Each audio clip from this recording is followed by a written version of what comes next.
व्यक्ति अगर कर्जे में डूबा रहता है ना, बहुत कर्जे में डूबा हुआ है, बहुत कर्जे में डूबा हुआ है, और कर्जे में डूबा हुआ व्यक्ति जब बहुत किरीच वाले कपड़े पहनकर, बेहतरीन मुंह में पान मान खाकर, चाबी का छल्ला घुमाते हुए, खूब जोरदार ठाठ से घर से बाहर निकलता है, तो लोग कह देते, बताओ इतना कर्जे में डूबा हुआ है, इसके बाद भी इसके चेहरे पर रत्ती भर सल नहीं, इसके चेहरे पर रत्ती भर सल नहीं है, इतना कर्जे में डूबा है तो भी सल नहीं इसके चेहरे पर।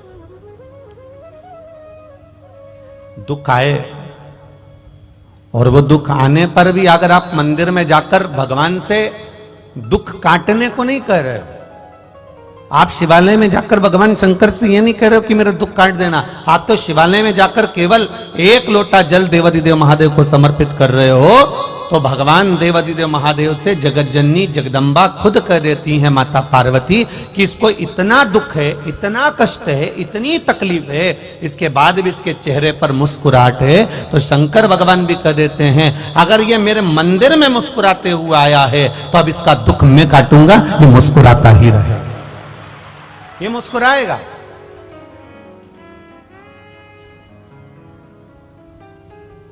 हम उसके भरोसे पर हो जाए, हमारा प्रत्येक क्षण, प्रत्येक पल, प्रत्येक घड़ी, प्रत्येक पल हमारा देवादिदेव महादेव का हो जाए। एक शिव भक्त का शंकर भगवान के मंदिर जाना, शिवजी को एक लोटा जल चढ़ाना, उस मंदिर से वापिस आना, मंदिर पर गए, आपके चरण में, आपके शरीर में, आपके कपड़ों में मंदिर की रज, शिवालय की रज, शिवालय का कंकर, शिवालय की धूल आपके शरीर में जब लगती है, और वो धूल लगे हुए आप जब घर में आते हो, शरीर में कहीं ना कहीं चढ़ाए हुआ जल का छींटा लेकर आप घर में आते हो, या कहीं मंदिर के अंदर थोड़ा बहुत कीचड़ हो रहा है, गीला हो रहा है, उस कीचड़ लगे हुए पांव से, उस गीले पांव से आप अपने घर में आते हो, तो भी हमारे घर में आने से हमारे पवित्र घर का आनंद अपने आप बढ़ जाता है, उसका सुख प्राप्त हो जाता है। कितना सुंदर संवाद एक शिव महापुराण के अंतर्गत। कश्मीर प्रदेश में एक देवव्रत नाम का ब्राह्मण रहता था।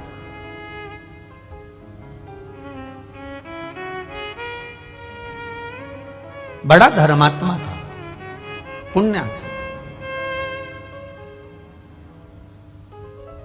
भजन करना उसका एक आनंद था।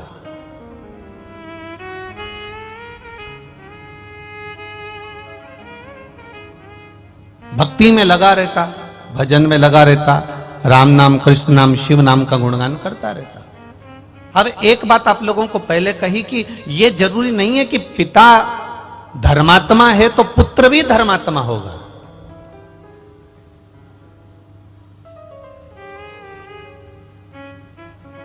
पिता अगर एक श्रेष्ठ वक्ता है तो पुत्र भी श्रेष्ठ वक्ता होगा।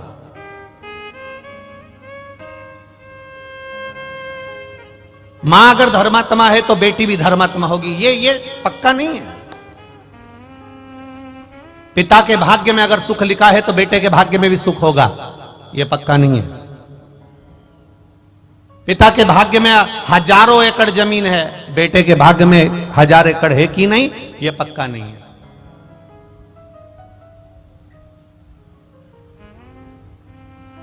हां, यदि संस्कार अगर बच्चे को मिल रहे हैं, श्रेष्ठ संस्कारों से बच्चा अगर पोषित हो रहा है, श्रेष्ठ संस्कारों से बच्चा अगर बढ़ रहा है, बच्चा संस्कारित हो रहा है, तो यह निश्चित है कि फिर पलटकर देखने की जरूरत नहीं है। हम पहले कहे, आज फिर कहते हैं, 20 वर्ष तक माता पिता अपने बेटे को पढ़ाते हैं, लिखाते हैं, कॉलेज भेजते हैं, स्कूल भेजते हैं, कोचिंग भेजते हैं। 20 वर्ष तक माता पिता अपने बेटे को पढ़ा लिखाकर राम बनाने की चेष्टा करते हैं। 20 वर्ष तक माता पिता पढ़ाकर अपने बच्चे को राम बनाने का प्रयास करते हैं। और 20 दिन की, मात्र ओनली 20 दिवस, केवल 20 दिन,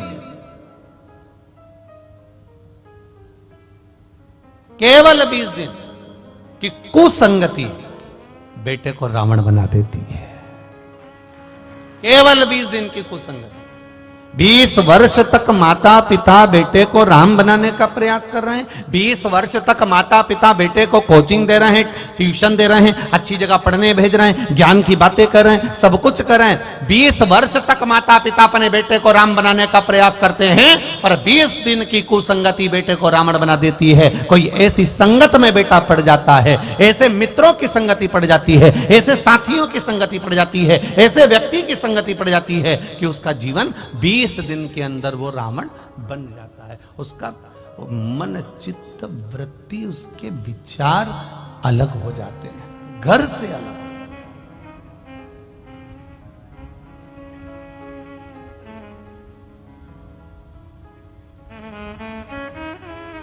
आप अपने बच्चों की आदत डाल दो, शिव जी के मंदिर में जाना है, 1 लोटा जल चढ़ाना। डालो बच्चों की आदत।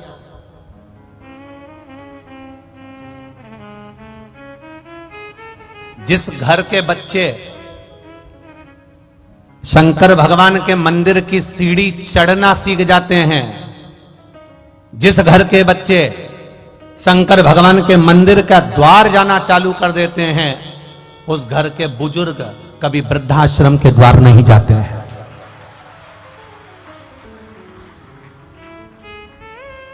आपके बच्चे अगर मंदिर जा रहे हैं, आपके बच्चे अगर शिवालय जा रहे हैं, आपके बच्चे भगवान के मंदिर में जाकर 1 लोटा जल चढ़ा रहे हैं, प्रयास करना। आपके घर का बच्चा अगर शंकर के मंदिर जा रहा है, आपके घर के बेटा बेटी अगर शिवालय जा रहे हैं, 1 लोटा जल चढ़ा रहे हैं, 1 लोटा जल समर्पित कर रहे हैं, तो ये विश्वास मानकर चलना कि आपको वृद्धाश्रम जाने की जरूरत नहीं पड़ेगी। क्योंकि जो शिव की सेवा करना जानता है, वो अपने घर के बुजुर्गों की सेवा करना भी जानता है। उसको आता है कि मेरे घर के बुजुर्ग की सेवा मुझे कैसे करना, उसको ज्ञात है।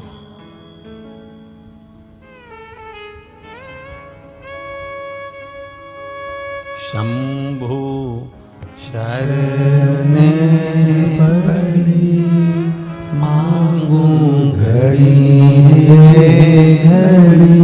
दूध काटो दया करी दर्शन आपो। महाराज, जब हमारे घर के बच्चे शिवालय तक जाने लगे, मंदिर तक जाने लगे, शिव की चौखट तक जाने लगे, भगवान के द्वार तक जाने लगे, समझ लेना कि अब आपके बच्चे संस्कारिता का आनंद पा गए। जाएं वो।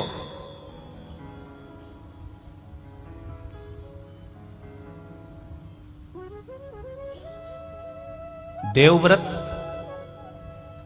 कश्मीर प्रदेश में रहने वाला एक ब्राह्मण है देवव्रत, जो भगवान का भजन करता है, स्मरण करता है, अपनी बेटी को रोज ज्ञान देता है, प्रतिदिन अपनी बेटी को समझाता है।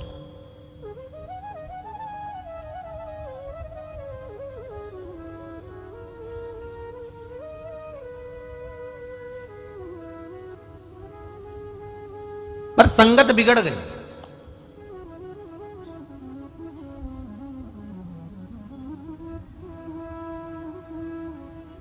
अपनी बेटी से रोज कहता है कि शिवालय जाकर 1 लोटा जल चढ़ा दिया कर।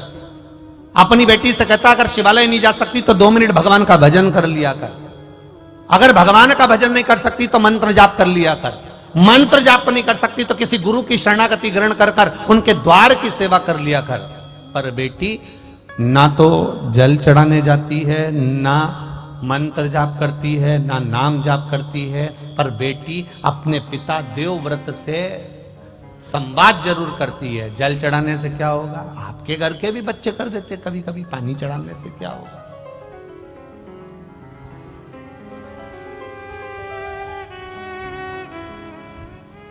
जल चढ़ाने से कौन सा फायदा है? एक बात बहुत ध्यान लगाना, बारिश का पानी, आकाश से जल, बरसात का जल जब जमीन पर गिरता है तो वो नाली में जाएगा, खड्डे में जाएगा, खड्डे में से नाली में जाएगा, नाली से गटर में जाएगा, गटर से नाले में जाएगा, नाले से नदी में जाएगा, नदी से तालाब सरोवर होता हुआ आखिरी में समुद्र के पास पहुंच जाता है। बारिश का जल गिरा तो वो समुद्र तक पहुंच जाता है। आपके नजदीक के मंदिर में जो शिवालय है, उस शिवालय पर अगर 1 लोटा जल गिरा तो वो महादेव तक पहुंच जाता है, वो महादेव तक पहुंच जाएगा। आपने जो जल समर्पित करा, आपने जो जल चढ़ाया, आज बसंत पंचमी है,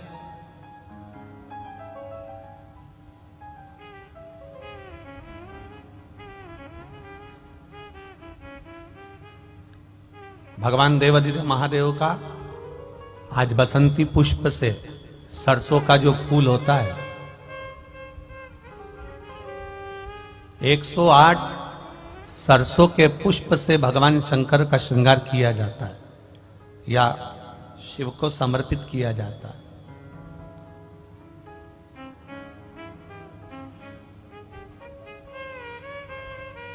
अगर डॉक्टर बोल भी देता है कि ऐसा लग रहा है कि कोई बड़ी बीमारी आने वाली है, शरीर में कोई ऐसा रोग आने वाला है कि ये बहुत बड़ा रहेगा, हम उनको हमेशा कहते आए हैं कि प्रयास करना कि बसंत पंचमी के दिन सरसों के फूल 108 शंकर भगवान को चढ़ जाएं, उसके बाद जांच करवाना प्रारंभ करो, बड़ी बीमारी नहीं आएगी, बाबा उसको टाल ही देगा। उसका नाम महामृत्युंजय है, उसका नाम ही महामृत्युंजय। और हमने पहले भी बैतूल की कथा में कहा था कि सरसों का जो पुष्प होता है, कोई आप कार्य करने के लिए जा रहे हो, कोई ठेकेदारी करने के लिए जा रहे हो, उसमें भी सरसों का पुष्प देवाधिदेव महादेव के लिए बहुत प्रबल होता है, बहुत प्रबल।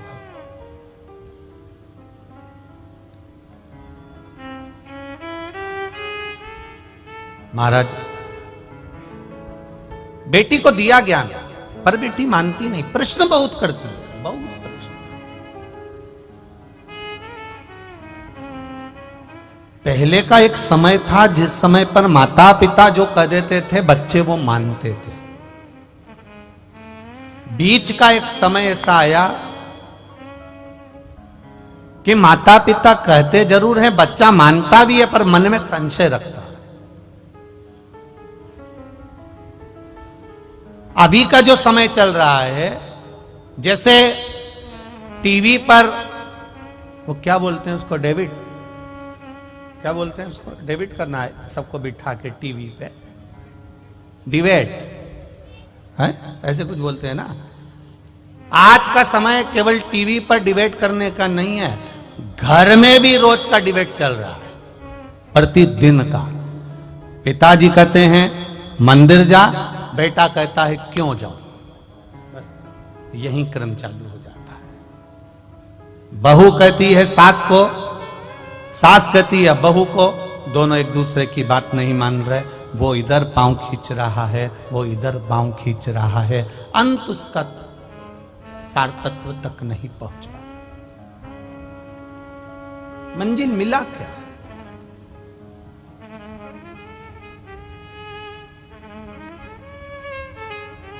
जितने भी चैनल खोलो और उस पर डिबेट होता हुआ दिखे तो आप प्रयास करना कि इसमें कहीं मंजिल मिल जाए तो जरूर बताना। मंजिल नहीं मिलती, किसी लक्ष्य तक नहीं पहुंच पाता, बीच में ही उसको छोड़ना पड़ता और वो संशय में घूमता रहता है।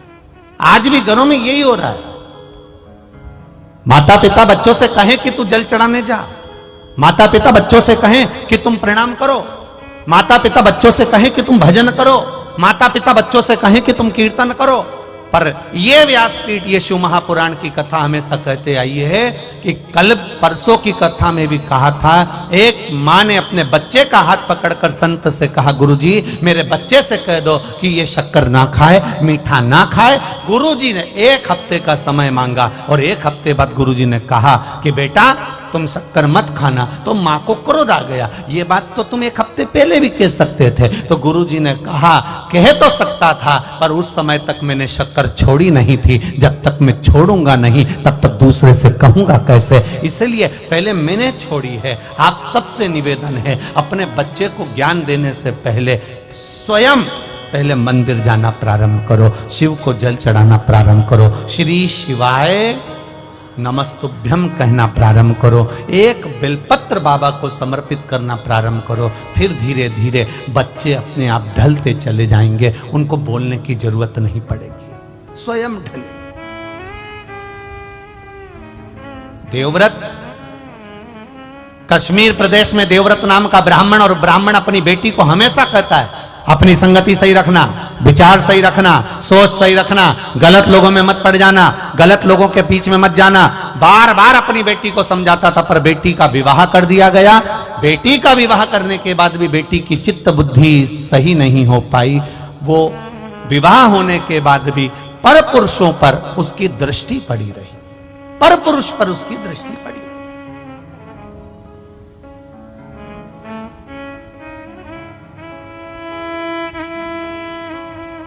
महाराज,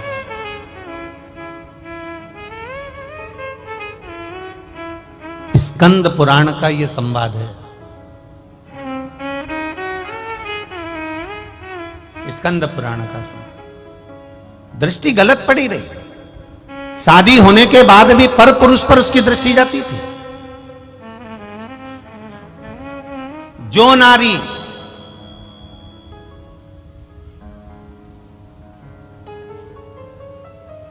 विवाह के पश्चात किसी दूसरे पुरुष के साथ में स्मरण करे या शादीशुदा किसी पुरुष का घर तोड़ दे, वो नारी की गति स्कंद पुराण कह रही है। ये स्त्री, ये नारी, ये कन्या जिसका विवाह कर दिया गया और सोच नहीं सुधर पाई, वो नारी प्राण त्यागने के बाद में एक कुतिया का जन्म पाली। अब कुतिया तो बन गई, पर कुतिया का जन्म कैसा मिला?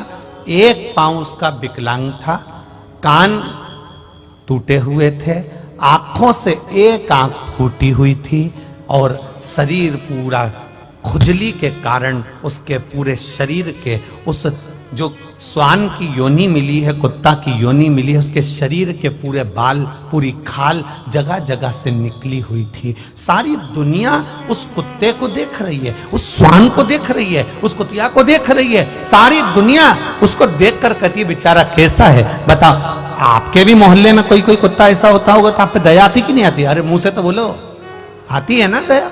कैसा भयंकर है, बेचारे को कितना कष्ट है, बेचारे को कितना दुख है। बताओ, उसको ये रोग हो गया, उसका एक पांव टूट गया, उसके बताओ दिख भी नहीं रहा, उसको तो बेकार में पड़ा हुआ है बेचारा। अब वो कुतिया की योनि पा गई, और कुतिया की योनि पाने के बाद शरीर में उसके रोग हो गया। एक दिन देवव्रत के मन में यह बात उत्पन्न हो गई कि मेरी बेटी का हुआ क्या, मेरी बेटी जो मर चुकी है वो गई कहां। एक दिन देवव्रत भगवान देवाधिदेव महादेव के मंदिर में बैठ गया, अखंड जाप करने के लिए बैठ गया, उठता ही नहीं है, उठता ही नहीं।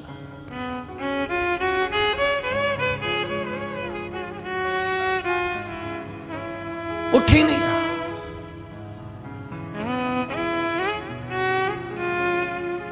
किसी किसी के पूर्व का पुण्य होता है तो मनुष्य के जन्म में भी उससे भजन होता है।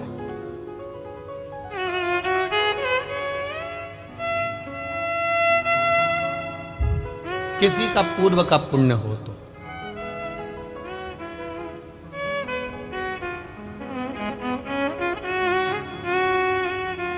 जिस समय पर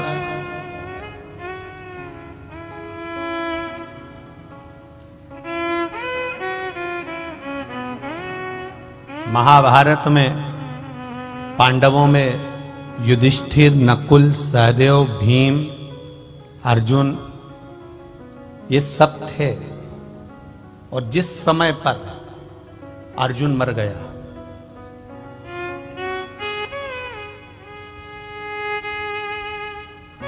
अर्जुन मर गया, जिसने महाभारत सुनी होगी उसके स्मरण में होगा। अर्जुन मरा, अर्जुन के प्राण छूटे किस समय? जब युधिष्ठिर ने अश्वमेध यज्ञ करा और अश्वमेध यज्ञ करने के बाद में अश्व छोड़ा गया। अश्व छोड़ा गया, वो अश्व घूमते घूमते घूमते घूमते जा रहा था। अर्जुन उस अश्व के पीछे भेजे गए और अश्व के पीछे अर्जुन को भेजा गया कि ये अश्व जहां जा रहा है इस अश्व को तुम्हें देखना है, इस अश्व को छुड़ाना है। अर्जुन जहां जाते वहां दिग्विजय कर कर आते, वहां से विजय प्राप्त कर कर आते। वो अश्व जाते जाते जाते जाते जाते जाते आगे एक नगर में प्रवेश कर गया और मणिपुर नगर में जब वो प्रवेश करा, अर्जुन को मालूम था ये वो नगर है जहां पर मेरी धर्म पत्नी। देखिए, अर्जुन की एक पत्नी है द्रौपदी, एक धर्म पत्नी है उनकी सुभद्रा, एक नागों की कन्या उलूपी और एक चित्रंगदा। अर्जुन को यह स्मरण में था कि यहां पर मेरा बेटा चित्रंगदा मेरी पत्नी रहती है और उसका बेटा भी यहीं रहता है बुर्बरभान। पर अर्जुन उस अश्व को लेकर अंदर प्रवेश कर गया और जब अर्जुन अंदर प्रवेश करा तो अर्जुन के बेटे को मालूम पड़ा कि मेरे पिताजी आए हैं और मेरे पिता आए हैं, तो सम्मान करने के लिए अर्जुन के पिता का सम्मान, अर्जुन का सम्मान करने के लिए बेटा उनके लिए सामान लेकर गया। तो अर्जुन को क्रोध आ गया। अर्जुन को क्रोध आया कि मैं अश्व लेकर आया हूं, एक वीर योद्धा बनकर आया हूं और तू मुझसे संबंध निभा रहा है।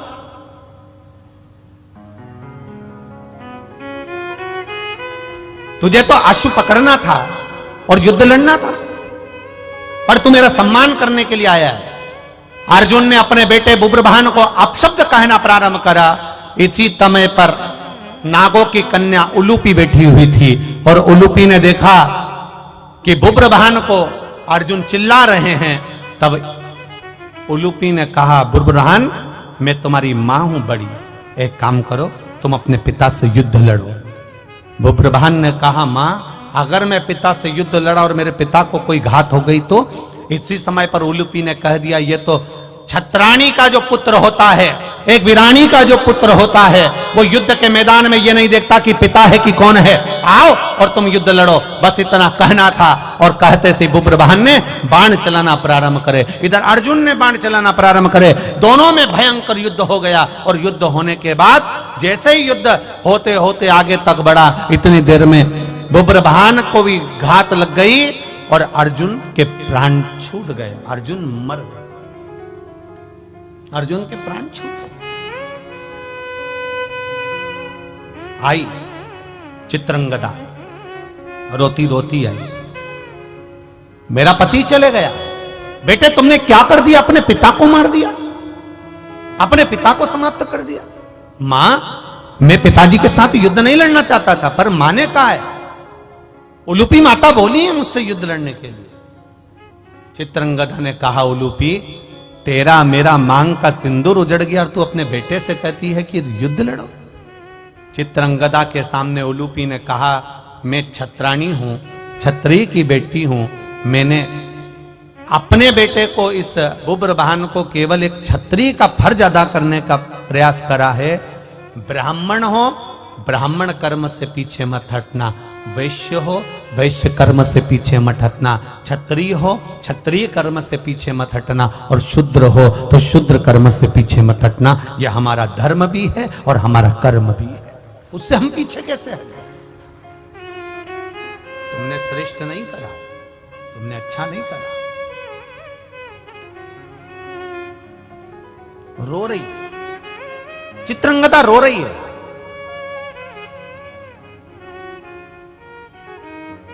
आंखों में जल भरा है, ये अर्जुन मर गए, अब जीवित कैसे होगा? उलूपी ने कहा, मैं नागों की कन्या हूं, मैं जानती हूं अर्जुन को जीवित कैसे करना, क्या कर सकती हो? बुब्रभान धृतराष्ट्र सर्प के पास जाना, और धृतराष्ट्र सर्प के पास जाना, और उस धृतराष्ट्र सर्प कौन? शिव जी के गले में कौन सा नाग होता है? जम के बोलो जरा। वासुकी नाग शंकर भगवान के गले में होता है। वासुकी नाग का सबसे बड़ा बेटे का नाम था धृतराष्ट्र। वो धृतराष्ट्र नहीं, पांडव और कौरव वाला, वो अलग है। वासुकी नाग का सबसे बड़ा पुत्र है धृतराष्ट्र, सबसे बड़ा बेटा। एक बार देवाधिदेव महादेव जब वासुकी नाग पर कृपा कर दिए थे, तो वासुकी नाग ने देवाधिदेव महादेव से मांग लिया था, मुझे ऐसी मणि प्रदान कर दीजिए भोलेनाथ, जिस मणि को किसी से छुआया जाए और वो मरा हुआ भी जीवित हो जाए।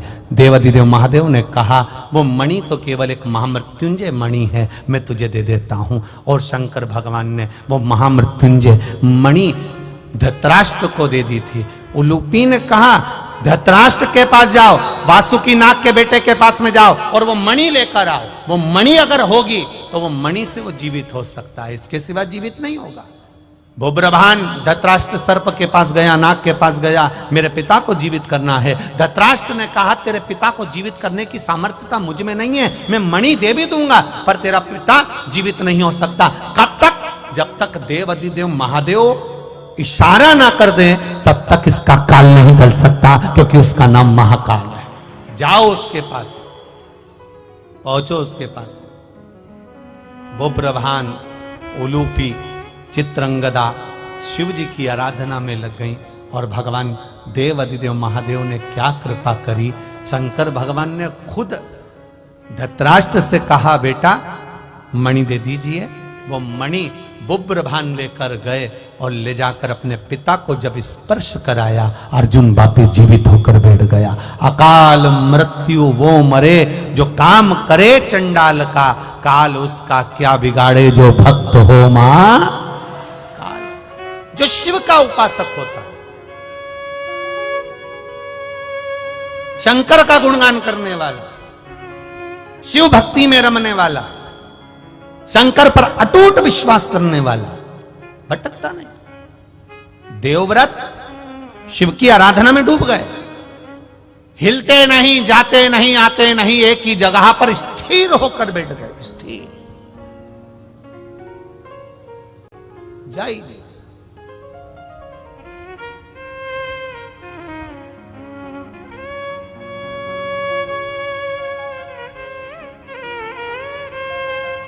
जब कोई नारी या कोई पुरुष व्रत करता है, उपास करता है, वो किसी भी देवता का उपास करे, शनिवार का करे, मंगलवार का करे, बुधवार का करे, गुरुवार का करे, रविवार का करे, तीज का करे, चतुर्थी का करे, अष्टमी का करे, एकादशी का करे, प्रदोष करे, द्वादशी करे, पंचमी करे, तीज करे, छठ करे, नवरात्रे करे, चतुर्थी करे, कोई पुरुष या स्त्री या बच्चा कोई भी व्रत करता है, जिस दिन वो व्रत रखता है उस दिन उसके शरीर में कौन सी देवी का अंश आकर विराजमान हो जाता है, जिससे वो व्रत सफल कर पाता। बोलो रे भाई, कौन सी देवी का अंश आ जाता है जिससे उसका व्रत, किसी भी व्रत को करे, वो एकादशी करे, द्वादशी करे, प्रदोष करे, सोमवार करे, मंगलवार करे, बुधवार करे, नवरात्रे करे, तीज करे, चतुर्थी करे, छठ करे, प्रदोष करे, दिवाली करे, दशहरा करे, जो व्रत उसको करना है करे, मंगलवार करे, वो कौन सी देवी एक ऐसी होती है, भगवान शंकर की वो कौन सी एक माता, एक देवी ऐसी है जो व्रत करने वाले की तप साधना में साथ देती है और उसकी तप साधना को बढ़ाने का काम करती है। वो केवल एक देवी है, शाकंभरी माता। कौन सी माता है? माता शाकंभरी, केवल एक है जो व्रत साधना तप आराधना करने वाले के साथ हमेशा साथ देने के लिए उसके हृदय में विराजमान होती है, उसके चित्त वृत्ति में बैठी रहती है। भजन का बल, शाकंभरी। तप साधन। कितना सुंदर कहा है, जो व्रत करता है ना, हम तो यहां तक कहते हैं कि अगर कोई कथा सुनने बैठा हुआ है, कथा सुन रहा है, आपको जाना है, आपका शरीर का जरा सा अंश भी चलते समय दूसरे के शरीर को नहीं लगना चाहिए। शिव महापुराण में वर्णन आया है पितरों की 3 कन्याओं का, मेना, धन्या, कला, इन तीनों का वर्णन आया है। पितृलोक में ये तीनों आराम से रह रही थी और सनकादि ऋषि बैठकर तप कर रहे थे, कथा की चर्चा कर रहे थे, सत्संग कर रहे थे। पहले मेना निकल कर गई, फिर धन्या निकल कर गई, फिर कला निकल कर गई, एक के पीछे एक तीनों निकल कर गई। तीनों निकल कर गई, इनका शरीर का लहंगा संत सनकादि ऋषि के जंघा पर पड़ गया। क्रोध आ गया, ऐ मेना, धन्या, कला, मैं तुम्हें श्राप देता हूं कि तुम तीनों मृत्यु लोक में एक साधारण सी स्त्री बनोगी।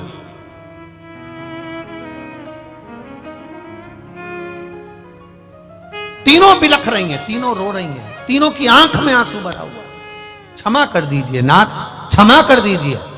सनकादि ऋषियों ने कहा, जब कोई कथा सुनने के लिए बैठता है, सत्संग करने के लिए बैठता है, सदगुरु की शरणागति में बैठता है, मंदिर देवालय में बैठता है, भगवान के भजन में बैठता है, जितनी देर वो भगवान का गुणगान करने बैठता है, उतनी देर तक उसके हृदय में शकंभरी माता का निवास होता है। शकंभरी माता ऐसे अलग से नहीं रहती। जितनी देर वो तप साधना में, भजन में, संकीर्तन में, कीर्तन में, स्मरण में डूबा रहता है, उतनी देर तक शकंभरी उसके अंदर रहती है। जब आपका शरीर जाते जाते उसको लात लगती है, शरीर का अंग लगता है, कोई सामान लगता है, शकंभरी को क्रोध आता है और वो क्रोध उसके मुख से निकलकर तुम्हें श्रापित कर देता है। इसके फल अनुसार तुम्हें तीनों को मृत्यु लोक में जाना पड़ेगा।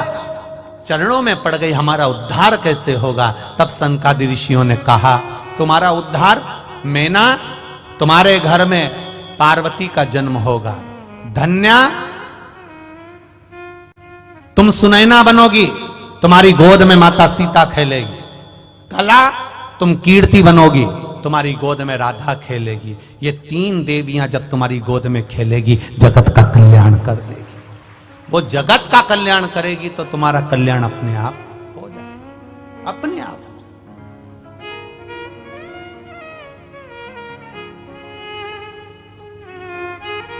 हम यहां तक कहेंगे, उसका भी स्मरण रहे। अगर कोई अपने घर से 1 लोटा जल लेकर जा रहा है, शिव जी के मंदिर तक जा रहा है, शिवालय तक जा रहा है, तो यहां तक भी निवेदन करेंगे कि हंसो, दुनिया का काम है हंसना। अभी आदरणीय महाराज जी कह रहे थे कि जब कोई सनातन धर्म के लिए आगे बढ़ता है, कोई अच्छे काम के लिए आगे बढ़ता है, तो दुनिया ताने भी देती है, अपशब्द भी कहती है, टांग भी खींचती है। लोग अपशब्द पर अपशब्द कहते हैं। जब आप 1 लोटा जल लेकर देवालय शिवालय की ओर जाएंगे, तो आप जिस रास्ते से निकल कर जाएंगे, दुनिया के लोग आप पर भी हंसेंगे। लो, एक और आ गई सियोर वाला महाराज की चेली। लोग हंसेंगे, ये चल दी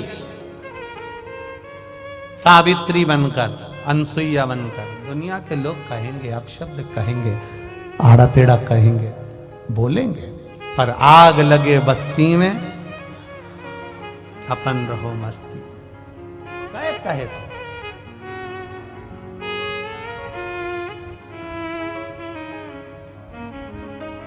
कहे, कहने वाला कहता रहेगा।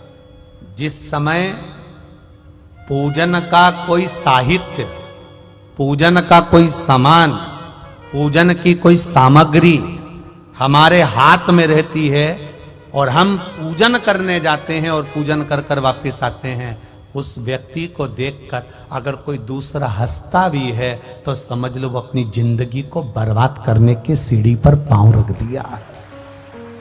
उसने अपनी जिंदगी की बर्बाद होने वाली सीढ़ी पर पांव रख दिया कि अब उसको बर्बाद होना निश्चित है। देवव्रत शिव जी के सामने बैठा है, घोर तप कर रहा है, घोर तप, अखंड तप करने में लगा हुआ। और ऐसा अखंड तप देवव्रत कर रहा है, उसको केवल एक चीज मालूम करना है कि मेरी बेटी, जिसको मैं समझा कर रह गया, वो बेटी की दशा कैसी है। तब देवव्रत ने अखंड तप करा मेरे देव अधिदेव महादेव खुद नहीं आए, मां अम्बा नहीं आई, जगदम्बा नहीं आई, शिव जी ने अपने नंदी को भेज दिया। नंदीश्वर जाकर मालूम करो देवव्रत क्या चाहता है, इस देवव्रत को चाहिए क्या, जाओ जरा मालूम करो, जाओ। और महाराज तब साधना का जो बल होता है वो कोई साधारण नहीं होता। दूध में सुगंध गंध नहीं होती,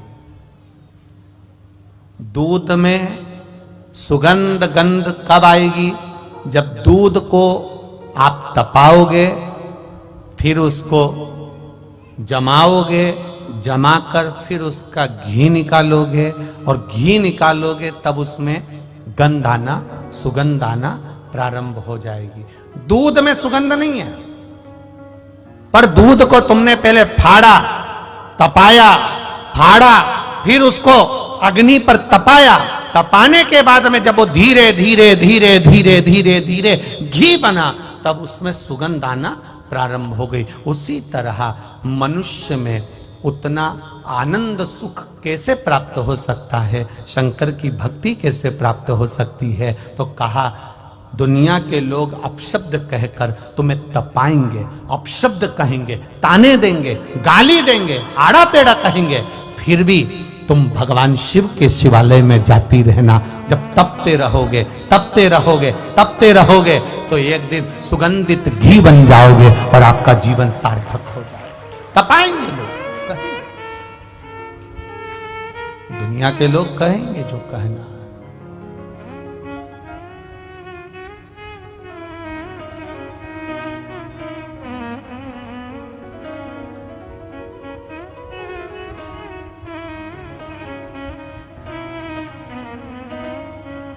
और महाराज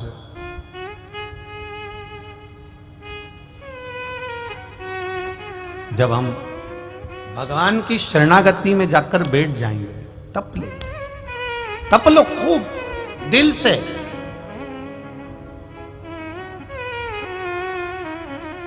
और जिस समय हम तप लिए, सुगंध अपने आप बढ़ती चली जाए, अपने आप बढ़े।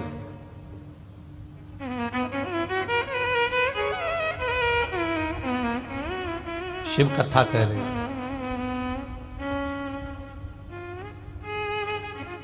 देवव्रत ने जैसे ही तप साधना करी, नंदी आए, सुंदर एक बालक का रूप रखकर आए, और बालक का रूप रखकर आकर नंदी ने देवव्रत को जगाया। स्कंद पुराण का ये संवाद प्रत्येक शिव भक्त के लिए बहुत मायने रखता है।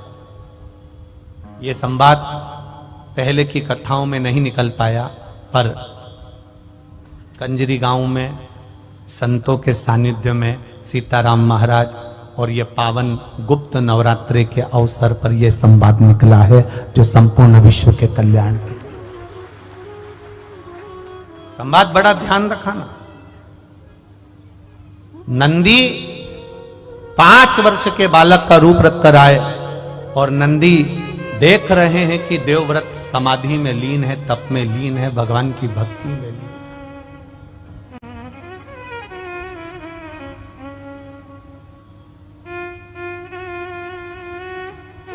लीन है। नंदी ने जगाया, देवव्रत नहीं जगा। नंदी ने फिर जगाया, देवव्रत नहीं जगा, जगता ही नहीं। बहुत प्रयास करा नंदी ने, उठता ही नहीं। लगा श्री शिवाय नमस्तु, श्री शिवाय नमस्तु, श्री शिवाय नमस्तु। लगा ओम नमः शिवाय, ओम नमः शिवाय, ओम नमः शिवाय। तप में लीन। नंदी ने देखा कि यह जगता नहीं है। मंदिर में जो घड़ियाल था, उस घंटाल को नंदी ने बजाना प्रारंभ करा। देवव्रत नहीं उठता। उठा ही नहीं।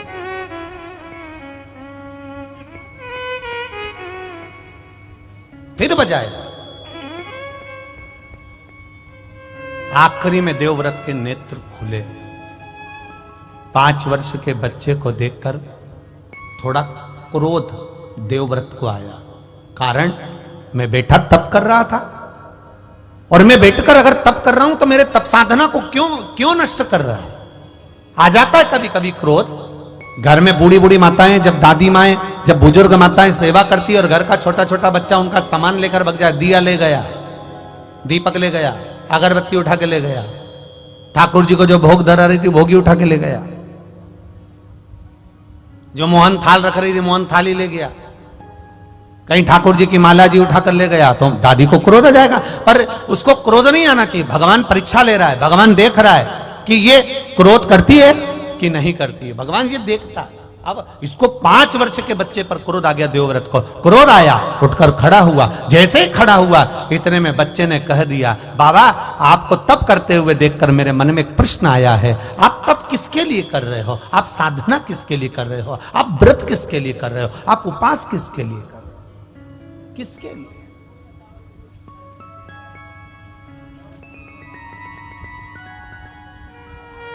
देवव्रत ने कहा, बस मेरी एक इच्छा है। क्या इच्छा है आपकी? बस एक इच्छा, मेरी बेटी जो प्राण छोड़कर चली गई है उसको मुझे देखना है। वो है कहां? उसकी दशा क्या है? नंदी को हंसी आ गई। 5 वर्ष का नंदी ठहाका लगाकर हंस दिया। हंसा तो देवव्रत को और क्रोध आ गया। ए बालक, मेरे शब्द को सुनकर तू हंस रहा है? नंदी ने हंसते हुए कहा, बाबा जो कर्म कर कर मरा है उसको अगर देखोगे तो आप भी रो पड़ोगे, इसलिए जो हो गया उसको आप मत देखिए, मत देखो। जो पूर्व में कर कर आए हो उसे अब देख कर करोगे क्या? कई लोग कहते हैं हमने किसी का बुरा नहीं करा गुरुजी, हमने कभी किसी का बुरा नहीं करा गुरुजी, फिर भी लोग हमारा बुरा क्यों करते हैं? हम कहते हैं जी जी, इस जन्म में तुमने किसी का बुरा नहीं करा, पर अगला जन्म किसने देखा कि तुमने किसका बुरा करा होगा? जिसका करा होगा वो आज तुमको त्राड़ दे रहा है, आज तुमको कष्ट दे रहा है। जिसने पूर्व समय में गौ माता को एक रोटी दी, प्रेम से उसको सहलाया, वो गौ माता तुम्हारे घर में गौ माता बनकर आ गई। वो तुम्हारे यहां सेवा कर रही। और जिसने गौ माता को देखकर एक रोटी देने के बाद में हट हट, अरे शास्त्र तो उठाओ। कितने वीरों में वीर थे राजा जनक, राम जी महाराज के ससुर, दानवीर, भजनावली, कीर्तनी, दुनिया के लोग उनका नाम उच्चारण करते हैं। राजा जनक जैसा कोई नहीं, राजा जनक जैसा कोई नहीं, राजा जनक जैसा कोई नहीं, राजा जनक जैसा कोई नहीं। जनक जितने बड़े दानी थे, पुण्यवात्मा थे, स्मरणी थे, भजनावली थे, कीर्तनी थे, उसके बाद भी राजा जनक को नरक का द्वार जाना पड़ा। कारण क्या था? उसके बाद भी राजा जनक नरक के द्वार पर, केवल एक कारण से। राजा जनक भी नहीं समझ पाए कि मुझे और नरक, इतना मैंने पाप कुछ नहीं करा, मैं तो राम जी का ससुर हूं, मैंने जानकी को पाला है, जानकी मेरे पास में रही है, मैंने सब यज्ञ करा है। और शास्त्र कहता है, श्रीमद् भागवत कहती है, देवी भागवत कहती है कि वेद व्यास जी महाराज के यहाँ सुखदेव जी महाराज का प्रागट्य हुआ। सुखदेव जी महाराज शादी करने को तैयार नहीं हुए, तब वेद व्यास जी ने कहा किसी गुरु की शरणागति जाओ, तो वो राजा जनक की शरणागति में गए थे। और राजा जनक जी के दरवाजे पर जाकर सुखदेव जी महाराज खड़े रहे थे। और सुखदेव जी महाराज के कोई गुरु हैं तो वो जनक जी महाराज हैं। जब सुखदेव जी के गुरु जनक जी हैं, राम जी के ससुर जनक जी हैं, माता जानकी के पिता जनक जी हैं, तो फिर इनको नरक क्यों जाना पड़ा? केवल एक जरा सा काम था, एक छोटा सा काम, छोटा सा काम। जनक जी का रथ जा रहा था, अब समझना जरा, लोग कहते ना हमने किसी का बुरा नहीं करा, तो हम कौन, ऐसा क्यों हो रहा है, हमें तकलीफ क्यों आ रही है, हमें दुख क्यों आ रहा है, हमें कष्ट क्यों आ रहा है, हमें बीमारी क्यों आ रही है। ना तो मैं सुपारी खाऊं, ना मैं कभी गलत चीज खाऊं, उसके बाद में मुझे रोग क्यों आ रहा है, तकलीफ क्यों आ रही है। पूर्व का राजा जनक जी महाराज का रथ जा रहा था, जाते जाते रथ बीच में जब पहुंचा, सामने गाय खड़ी थी, गाय खड़ी, और इतने में जनक जी ने कहा एक काम करो कि गाय को थोड़ा सा हटाने का प्रयास करो। रथ के बीच में गाय खड़ी है, गाय हट नहीं रही। जनक जी नीचे उतरे और गौ माता के आगे हाथ जोड़े, आप हट जाओ, नहीं हटी। इसके बाद राजा जनक ने गाय को धक्का देकर बस थोड़ा सा साइड में करा था, बस एक अंश की गलती कर दी थी कि गाय को एक हाथ से धकेल कर पीछे की ओर हटाया था, और गाय के पीछे से जनक जी महाराज निकल कर चले गए थे। तो चित्रगुप्त महाराज और धर्मराज ने कह दिया, कौन आया है? राजा जनक बड़े पुण्यात्मा हैं, बड़े धर्मात्मा हैं, पर इन्होंने गाय को जाना था उधर, रास्ता चेंज कर दिया था इधर का, इसलिए इनका भी स्वर्ग का रास्ता चेंज कर दिया। जाना था स्वर्ग, घूमते हुए लेकर जाए, ले जाओ, रास्ता चेंज करो, बदलो रास्ता। जनक जी महाराज जब रास्ता बदला गया स्वर्ग जाने का, नरक से होते हुए जा रहे थे। नरक में पड़े हुए जीव सब चिल्ला रहे थे। जनक जी महाराज थोड़ी देर वहां खड़े हो गए। सारे जीवों ने चिल्लाना चालू कर दिया, महाराज रुक जाओ, महाराज रुक जाओ, महाराज रुक जाओ। आवाज लगा रहे जनक जी महाराज रुक जाओ। जनक जी महाराज ने पूछा, ये कौन चिल्ला रहा है, ये आवाज किसकी आ रही है, ये कौन चिल्ला रहा है, ये किसकी आवाज है? सब ने कहा, ये जो नरक में पड़े हुए हैं ना, ये चिल्ला रहे हैं। ये क्यों चिल्ला रहे हैं, कारण क्या है? जनक जी, आपने इतना दान पुण्य करा है, इतना अच्छा काम करा है कि आप पुण्य आत्मा हो, आप वैकुंठ जा रहे हो, पर आप नरक के रास्ते से जा रहे हो। आपके शरीर से छूकर जो ये हवा चल रही है, ये हवा इनके पापियों के शरीर पे लग रही है, पापियों के शरीर पे लग रही है। तो इनको जो कष्ट हो रहा था वो मल्लम का काम कर रही है, अब इनको कष्ट नहीं हो रहा, इसलिए ये चाहते हैं कि आप कुछ कृपा कर दो। जनक जी ने कहा, तो एक काम करो ना, इन सबको नरक से मुक्त कर दो, नरक से मुक्त। धर्मराज कहते हैं, ऐसा नहीं हो सकता, ऐसा नहीं हो सकता। तो फिर एक काम करो। जनक जी कहते हैं, मुझे वैकुंठ नहीं जाना, इनके लिए मुझे यहीं खड़ा कर दो। मेरे शरीर से हवा निकल कर जाएगी, वायु पवन निकल कर जाएगी, वो इनके शरीर को लगेगी, और इनको अगर सुख मिल रहा है मेरे शरीर से, तो मैं इनके लिए अपना शरीर भी दे सकता हूं, मैं नरक में रह सकता हूं। हाथ जोड़कर धर्मराज ने कहा, आपको हम नरक में नहीं रख सकते, क्योंकि आप पुण्य आत्मा हो, सत्कर्मी हो, भजनावली हो, हम आपको नरक में कैसे रखें? अगर हम नरक में रखेंगे तो देवता हमें चिल्लाएंगे, हम आपको नरक में नहीं रख सकते। तो जनक जी ने कहा, आप मुझे नरक में नहीं रख सकते और मुझे स्वर्ग में रहना नहीं जब तक इनका उद्धार होता नहीं। तो धर्मराज ने भगवान विष्णु से कहा, आप बताओ क्या करें। भगवान विष्णु ने देवाधिदेव महादेव से कहा, आप बताओ क्या करें।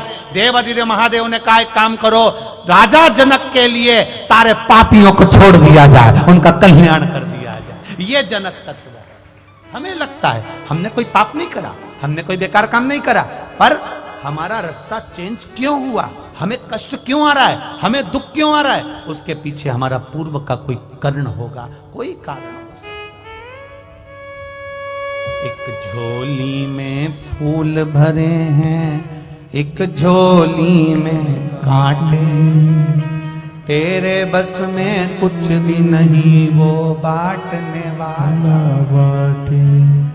अरे कोई कारण होगा, अरे कोई कारण होगा, धन का विस्तार बिस्तर मिल जाए पर नींद को तरसे धन का बिस्तर मिल जाए पर नींद को तरसे कांटों पर भी सोकर आए किसी के मन को चैन। अरे कोई कारण होगा, अरे कोई कारण होगा। किसी किसी के यहाँ डनलप का गद्दा बिछाए, एसी का रूम, वीआईपी रूम, सोते सोते भी एक गिलास केसर का दूध, फिर भी रात को नींद नहीं।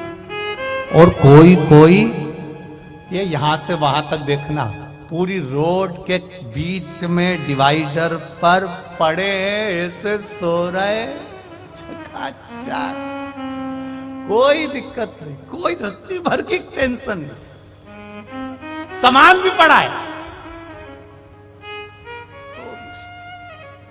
और एक अपन वीआईपी गद्दा, वीआईपी भोजन, एसी का रूम, चकाचक, न मच्छर न मक्खी, सब वीआईपी। उसके बाद भी रात भर करवट बदलते रहे, कहीं घुटना, कहीं कमर, कहीं पीठ, कहीं हाथ, रात भर दुखता रहा। और यहाँ धन का बिस्तर मिल जाए पर नींद को तरसे और कांटों पर भी सोकर आए किसी के मन को चैन। अरे कोई कारण होगा, अरे कोई कारण होगा। सांप भी डस ले तो मिल जाए किसी को जीवन दान।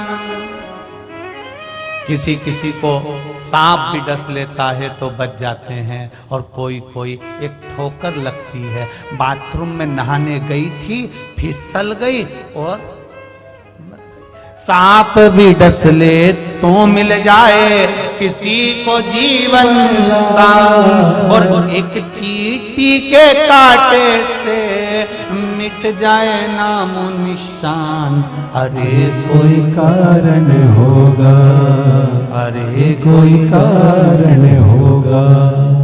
एक झोली में फूल भरे हैं, एक झोली में कांटे, तेरे बस में कुछ भी नहीं वो वाला बाटे। अरे कोई कारण होगा, अरे कोई कारण होगा। बिना कारण के कुछ नहीं मिल सकता, कारण जरूर है।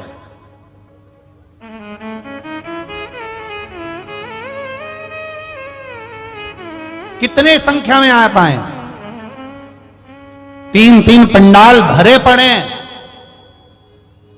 हजारों की तादाद में आप लोग आकर विराजमान हुए, और इससे भी ज्यादा लोग कंजरी और हालोल में रहते होंगे।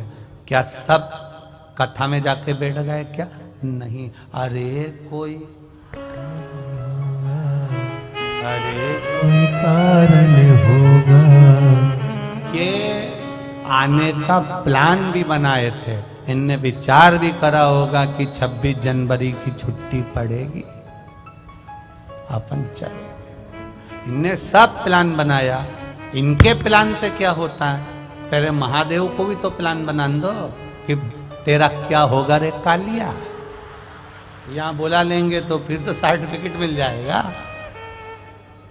अगर यहां बुला लिया, यहां तक पहुंच गया, तो इसको एक प्रमाण पत्र मिल जाएगा। ये प्रमाण पत्र लेकर ऊपर पहुंच गया तो देख लो, शिव महापुराण की कथा में गया था कंजरी,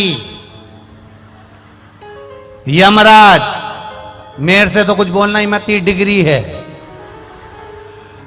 तो भोलेनाथ ने भी सोचा भैया जितनों को डिग्री देना है उतनों को ही बुलाओ, बाकी को डिग्री से दूर रखो, नहीं तो ये आफत कर देंगे ऊपर आकर। वैसे ही गुजरात वालों ने बहुत आफत करके रखी है दिल्ली में बैठकर।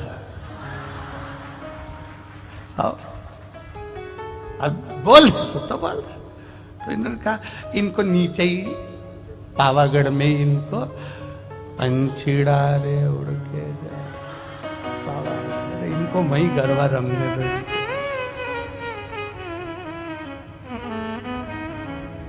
नहीं तो ये मोखला बैठा बैठा नहीं, बस रामचंद्र कृष्ण कहे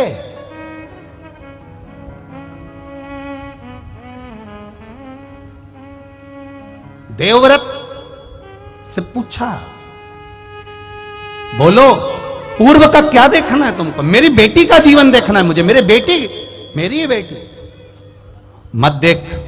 देवव्रत रोएगा, तड़फेगा बेटी की दशा देखकर। नहीं, मुझे अपनी बेटी देखना। भगवान शंकर का शिवलिंग पर लगा हुआ चंदन नंदीश्वर ने उठाया, देवव्रत के मस्तक पर लगाया।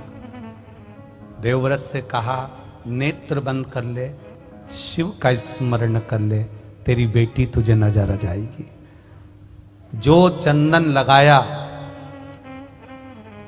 भस्म धारण कराई, देवव्रत ने देखना चालू करा, देखना चालू करा।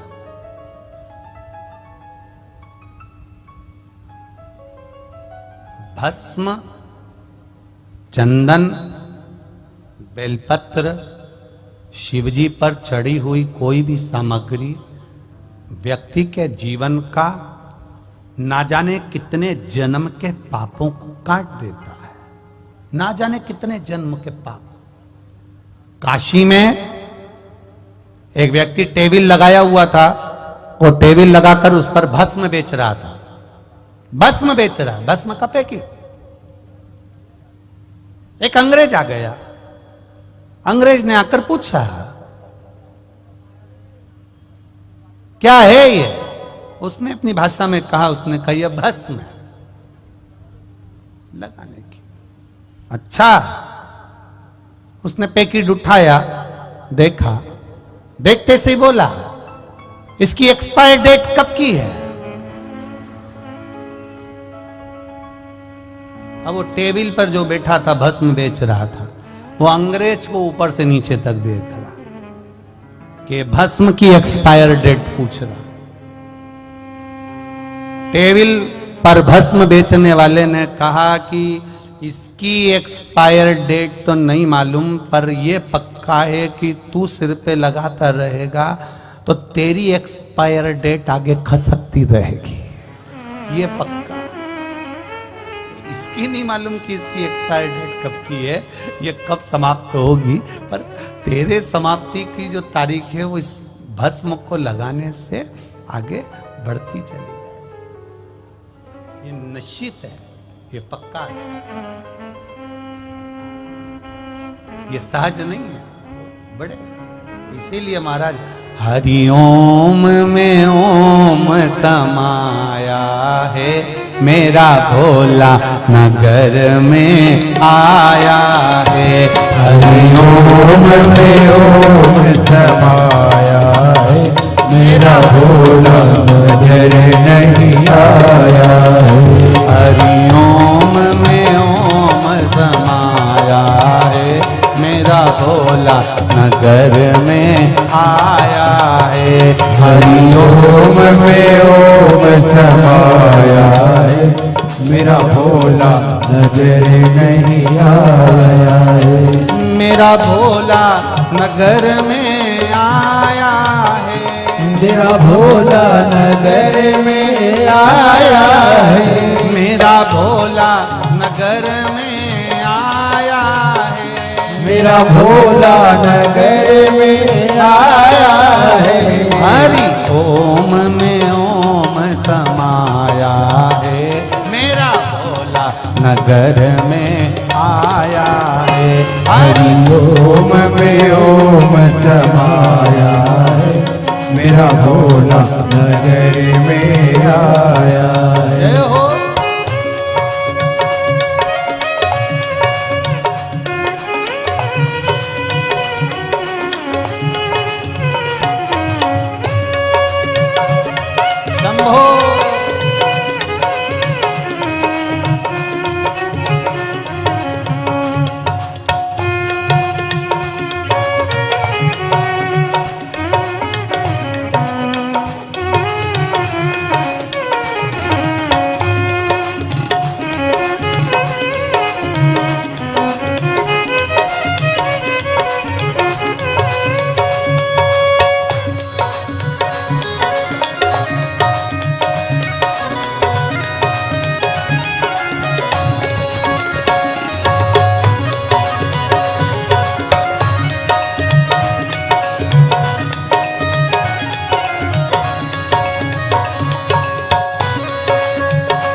भोले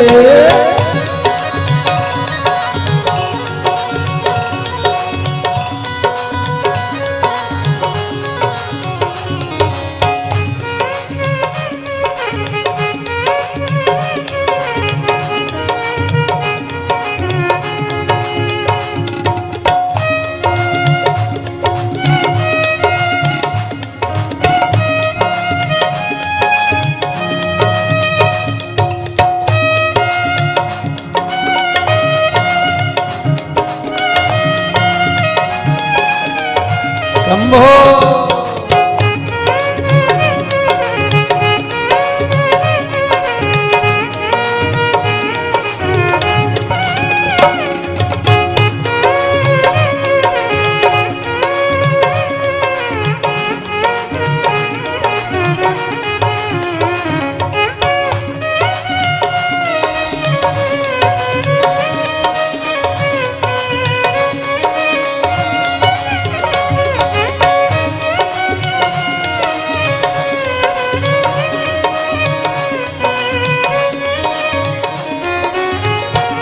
मेरे भोले के माथे पे गंगा है, मेरे भोले के माथे पे गंगा है, मेरे भोले के माथे पे गंगा है, मेरे भोले के माथे पे गंगा है। ओ गंगा में ओम समाया है, मेरा भोला नगर में आया है।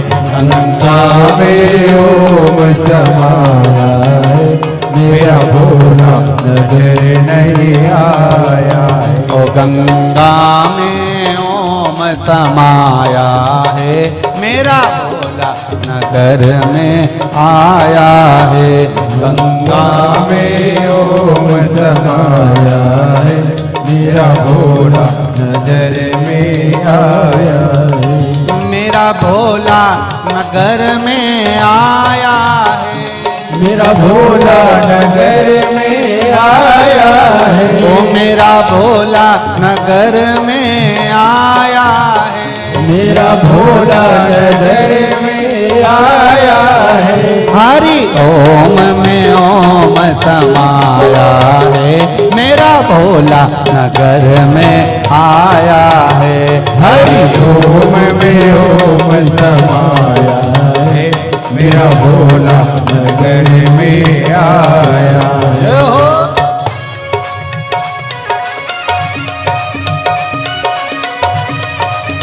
शंभो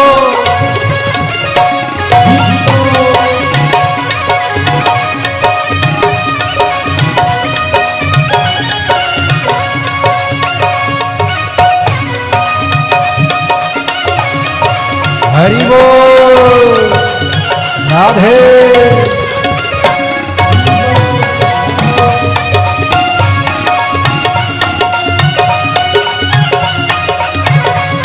राधे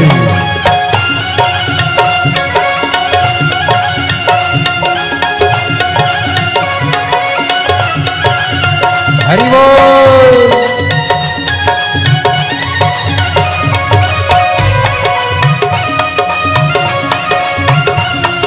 राधे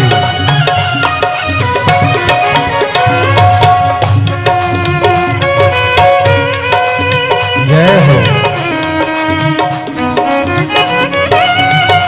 हे भोले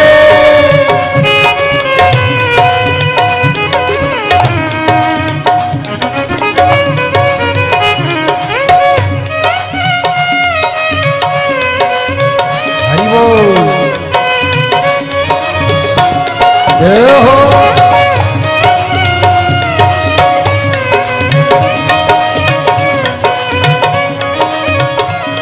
जय हो मेरे भोले के माथे पे चंदा है, मेरे भोले के माथे पे चंदा है, मेरे भोले के माथे पे चंदा है, मेरे भोले के माथे पे चंदा है। ओ चंदा में ओम समाया है, मेरा भोला नगर में आया है। चंदा में ओम समाया है, मेरा भोला नजर नहीं आया है। चंदा में ओम समाया है, मेरा भोला नगर में आया है। चंदा में ओम समाया है, मेरा भोला नजर नहीं आया है। मेरा भोला नगर में आया है, मेरा भोला नगर में आया है। ओ मेरा भोला नगर में आया है। मेरा भोला नगर में आया है। ओ हरि ओम में ओम समाया है, मेरा भोला नगर में आया है। हरि ओम में ओम समाया है, मेरा भोला नगर में आया है। शंभो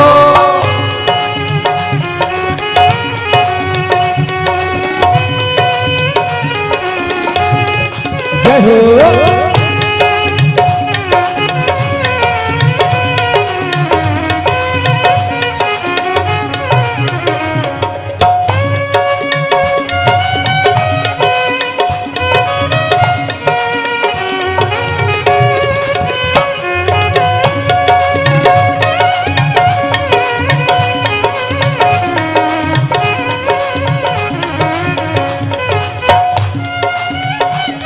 हरि बोल।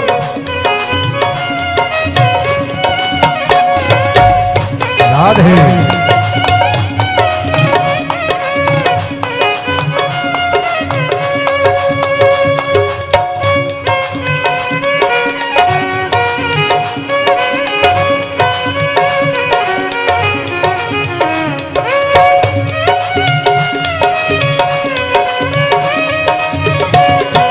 शंभो